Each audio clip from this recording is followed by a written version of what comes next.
Hello friends, कैसे हैं आप। उम्मीद करता हूं कि आप ठीक ठाक होंगे। तो दोस्तों, ये कहानी है एक ऐसे बादशाह की जिसको तारीख का सबसे बदबूदार बादशाह कहा जाता है। तो दोस्तों, कहानी शुरू करने से पहले मेरा नाम है चाचू Einstein. Welcome to our production, let's begin.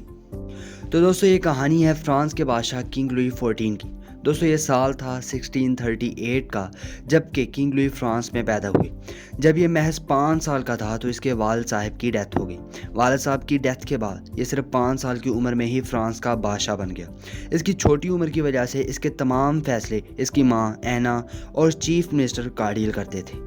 तो कहानी शुरू करने से पहले मैं आपको उस दौर के लोगों की अजीब बात बताता हूँ। ये 16th सेंचुरी में लोग खुद को हाइजन मतलब कि साफ़ सुथराई का ख्याल नहीं रखते थे। वो ना ही कोई साफ़ लिबास पहनते थे और ना ही अपने जिस्म को साफ़ सुथरा रखते थे। और अगर हम नहाने की बात करें तो ये लोग यूरोप की शदीद सर्दी में भी गर्म पानी से नहाना बिल्कुल भी पसंद नहीं करते थे। इनका मानना था कि गर्म पानी से नहाने से इंसान बीमार हो जाता है। ये लोग साल में सिर्फ एक बार अपने जिस्म को साफ़ करने के लिए गीला टॉवल फेर लेते थे और अपने जिस्म को साफ़ कर लेते थे। मगर ये बात आम लोगों को तब महदूद नहीं रही। किंग लुई को भी बचपन से नहाने से डर लगता था। उसको लगता था कि पानी की वजह से उसको कोई ख़तरनाक बीमारी ना हो जाए। कहते हैं ये अपनी ज़िंदगी में सिर्फ 1 या 2 बार नहाया है और इसलिए बचपन ही से किंग लुई के जिस्म से शदीद बदबू आती थी। दोस्तों, वक्त गुजरने के साथ साथ किंग लुई बड़ा होता रहा और उसको खाने की ज़्यादा आदत हो गई। ये बहुत ज़्यादा खाता और अपने दांत भी साफ़ नहीं करता था। इसी वजह से उसके मुंह से हर वक्त बदबू आती रहती थी। ज़्यादा खाने की वजह से उसके दांत बहुत ज़्यादा ख़राब हो गए थे, मगर किंग लुई को इसकी ज़रा भी परवाह नहीं थी। ये 1661 की बात है, जबकि उसके मिनिस्टर कार्डियल की अचानक से मौत हो गई। तब किंग लुई को हुकूमत का सारा निज़ाम खुद संभालना पड़ा। अब बादशाह होने की वजह से उसके इर्द गिर्द पहले की निस्बत और ज़्यादा लोग होने लगे। ये सब लोग किंग लुई के जिस्म से आने वाली बदबू से सख्त परेशान थे। इस वक्त इसकी उम्र महज 23 साल थी।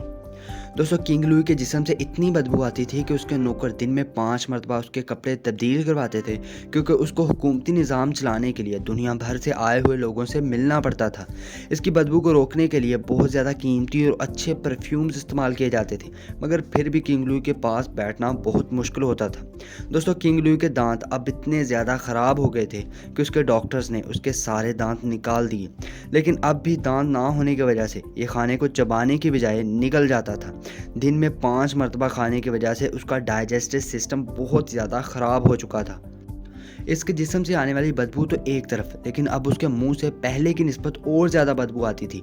लेकिन इन चीज़ों के होते हुए भी किंग लुई 14 ने फ्रांस पर एक तवील अरसा हुकूमत की।